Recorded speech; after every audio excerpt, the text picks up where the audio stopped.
नमस्कार दोस्तों, आप सबका स्वागत है इस चैनल में। और जिन्होंने मेरा चैनल हाल ही में सब्सक्राइब किया उनका धन्यवाद।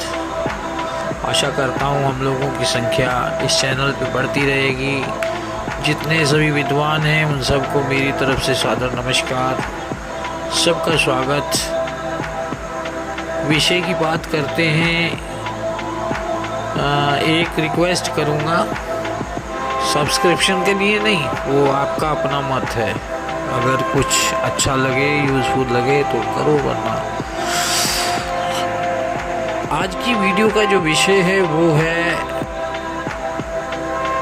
किस प्रकार जो हमारी जाप माला होती है वो बहुत जल्दी से सिद्ध कर ली जाए। किस प्रकार हमको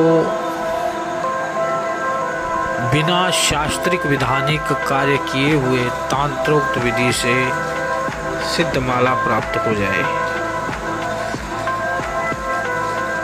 ये भी एक नुस्खा है, एक युक्ति है। साधारणतया जिनका जाप कम होता है या श्रद्धा नहीं है, अश्रद्धेय है, जिनके हृदय में भगवान के लिए निवास नहीं है, कोई जिनका जाप नहीं है, या जिनका बौद्धिक और शैक्षिक स्तर बहुत नीचा है, या समझ लीजिए जिनको तत्व का ज्ञान नहीं है, उनके लिए ये मंत्र कदापि काम नहीं करेंगे। क्योंकि मानसिक ऊर्जा से ही ये शक्तियाँ चलती हैं। बहुत जल्दी फल भी दे देती हैं, इसमें कोई बड़ी बात नहीं है अगर किसी चीज़ को सही तरीके से की जाए। 27, 54, 108 दाने की माला होती है।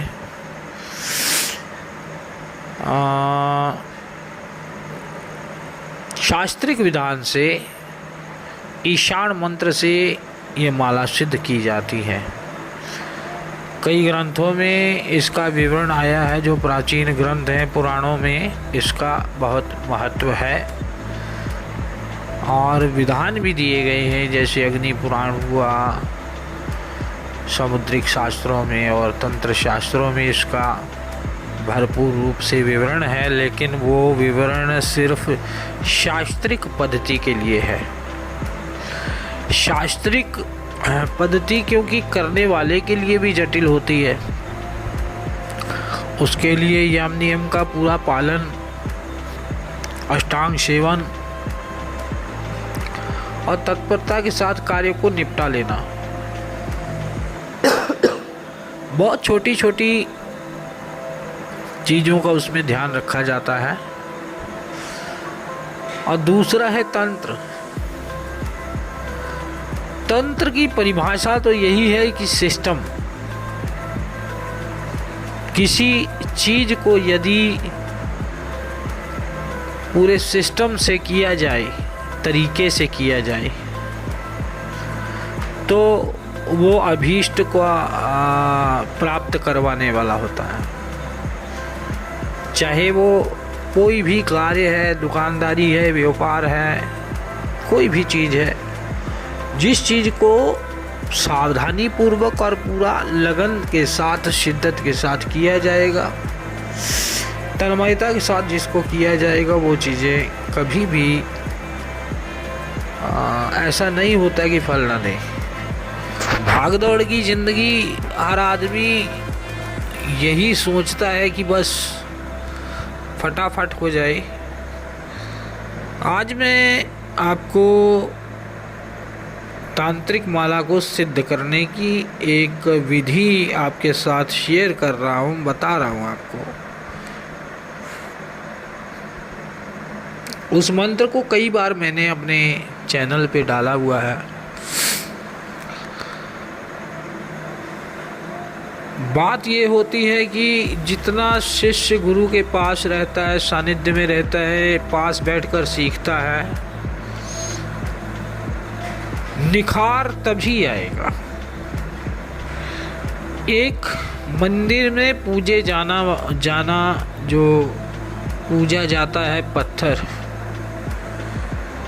और आपकी श्रद्धा, विश्वास और संस्कारों से वह ईश्वर का पद प्राप्त कर लेता है। जिस मूर्ति ने ज़्यादा चोटें खाई हों, जिस मूर्ति के हथौड़े ज़्यादा पड़े हों, वो मूर्ति का प्रारूप निखर कर बहुत अच्छा आता है। वैसे ही शिष्य है। शिष्य जो गुरु के सानिध्य में रहा, गुरु के वचन नहीं तोड़े, वो कामयाब है। सामने से जी हजूरी करके पीठ के पीछे छुरा मारने वाला या कोई षड्यंत्र बनाने वाला या अपने आप को बड़ा गुरु से कहलाने वाला मूर्ख के अलावा कुछ नहीं है। उसका आगा पीछा सब खत्म है। माला को सिद्ध करने की विधि सुन लें सावधान होकर। इसमें डिटेल बॉक्स में कोई लिंक डालने की मैं आवश्यकता नहीं समझता, लेकिन ये है कि ब्लॉग स्पॉट पर मेरे लेख मैं डालता हूँ, वहाँ भी उसे फॉलो करें ताकि लेख आपको प्राप्त होते रहें। अब विधि सुन लीजिए। आपका जितना समय मैंने लिया है उसकी भरपाई मैं यहाँ कर रहा हूँ, सुन लें। मंत्र है बाबा आदम सिरजंत्र लेमाई नारसिंह वीर तेरी करूं बड़ाई सिंह रापू एक के डार बड़ी दयाली बयोजार जागे होम जागे अग्यार जागे खेड़ापति रखवाला। ये मंत्र जो है ना, ये मैंने पहले बहुत बार अलग अलग वीडियोस में और अलग अलग जगह पे दिए हैं।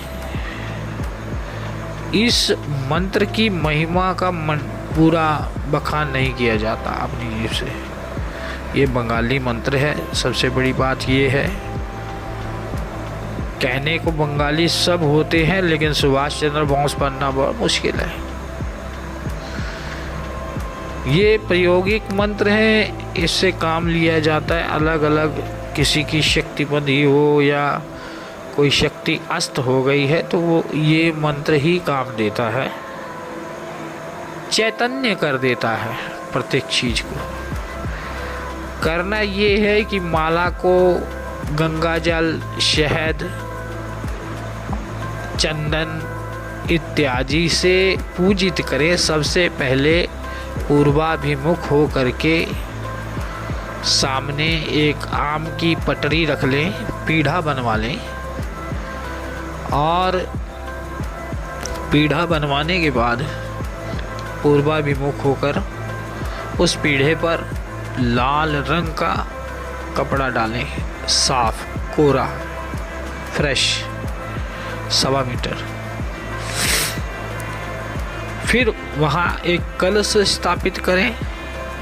कलश में जितने हमारे 64 योगिनियाँ, 52 वीर, इन सब का वाहन करें। हम तो देखो शास्त्रिक मंत्र पढ़ते हैं कि कलशस्य मुखे विष्णु कंठे रुद्र समाश्रिता मूले तत्र सिद्धे ब्रह्मा मध्य मात्र गणा समृता कुक्षेतु सागरा सर्वे सप्तदीपो वसुंधरा ऋग्वेदो यजुर्वेदो सामवेदो ऋतु। ऐसे हम लोग तो मंत्र पढ़ते हैं।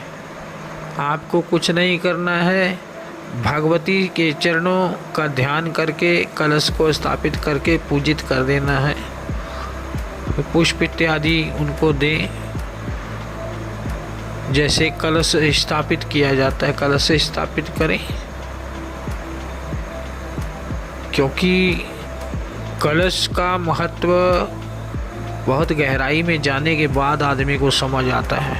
कलश पूजन जो है ना, सनातन में इसका बहुत ज़्यादा अधिक महत्व है। शक्ति की पूजा में बहुत महत्व है। उसके बाद आपने 108 बार जो मैंने मंत्र बताया है, पहले माला की पूजा करनी है। पूजा करने के बाद वहाँ धूप दीप इत्यादि दे दें। लेकिन एक चीज़ का विशेष ध्यान रखें, धूप जो कच्ची धूप आती है जिसको हम लोग हाथ से बनाते हैं बत्ती जिसकी, उस धूप का वहाँ प्रयोग ना करें। इसी मंत्र से 21 बार होम दे दें, कोशिश करें 108 बार हो जाए तो।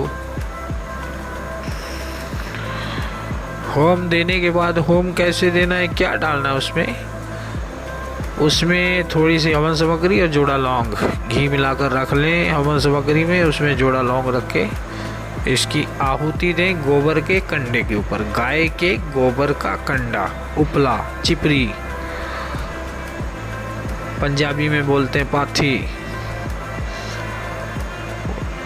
तो कंडे पे आपने होम देना है और वहाँ 108 बार मंत्र पढ़कर आपको जो जिस माला को सिद्ध करना है उस पर दोनों हाथ रख के उसको शक्ति स्वरूपणी समझते हुए उस पर 7 बार फूंक मार देनी है, तो माला अभिमंत्रित हो जाएगी, माला जागृत होगी। सभी कठिन से कठिन जापों को बहुत जल्दी निकाल दिया करेगी। इस माला को कभी पहना नहीं जाता, इस माला को कभी प्रदर्शित नहीं किया जाता। सामान्य आप कैसे भी करें, लेकिन इस सिद्ध माला से कठिन जाप पढ़ाई हल हो जाएगी। एक चीज़ का विशेष तौर पे ध्यान रखें, इसको गोमुखी में ही रखें या जाप करते हुए इस पे कपड़ा डाल दें, ये ज़मीन पे ना गिरे। माला टूट जाए तो बड़ा ध्यान से अपने गुरु के चरणों में चले जाए तुरंत। माला जमीन पर गिर जाए तो वो भी ठीक नहीं माना जाता। प्रति अमावस, होली, दिवाली या कुछ बड़े जब कोई ग्रहण आए तो इस माला के वापस जागरण करें उसी मंत्र से, और प्रतिदिन 11 बार मंत्र पढ़ के माला पर मारते रहेंगे तो वो भी अभिमंत्रित माला, फूंक मारने से अभिमंत्रित माला भी आपकी सभी कार्य सिद्ध करने लग जाएगी। माला को माला न समझे, माला को शिव स्वरूपिणी भगवती आद्या शक्ति जो अर्धांगी हैं भगवान भोलेनाथ की, उनका स्वरूप समझें। जब माला को आप शक्ति का स्वरूप मान के चलेंगे तो सभी जितनी 360 मसाणियाँ और उनके अंतर्गत जितने भी आती हैं योगिनियाँ, यक्षणियाँ, सब आपके कार्यों को सिद्ध करेंगी। अपनी तरफ से मैंने कोई कमी नहीं छोड़ी, कुछ ऐसी बात भी नहीं है कि जो मैं कहूँ कि आप मुझे कॉल कर लें, व्हाट्सएप कर लें, जो था यहीं दे दिया। नच देवता विद्यते काष्ठे ना पाषाणे ना अमृतमते भावे भवन्ति देवता नाम तद्वश्य भाव। आपका श्रद्धा भाव, आपकी निष्ठा ईश्वर के प्रति यदि होगी, इसी से आपकी माला सिद्ध होगी। जो आदमी इस मार्ग में आता है उसे कोशिश रखनी चाहिए किसी का मन न दुखाए। अब इस लाइन में ना एक तरह का ये श्राप ही है। आदमी जब इस लाइन में आता है तो भगत होता है, और जब कुछ समय गुजरता है तो आदमी फिर अपना प्रारूप बदलना शुरू कर लेता है, या परिस्थिति कहीं परिस्थिति बदल देती है। ठीक है, मैंने अपनी तरफ से कोशिश की। आप सभी को प्रणाम, जो मेरे पास था मैंने आपको दिया। अपने गुरु के शरण में रहें, इष्ट की शरण में रहें, कन्याओं का सम्मान करें, स्त्रियों का सम्मान करें। भगवती आपकी मनोकामना पूरी करे। और मिलता हूँ अगली वीडियो में। नमस्कार, प्रणाम, जय जय सीताराम।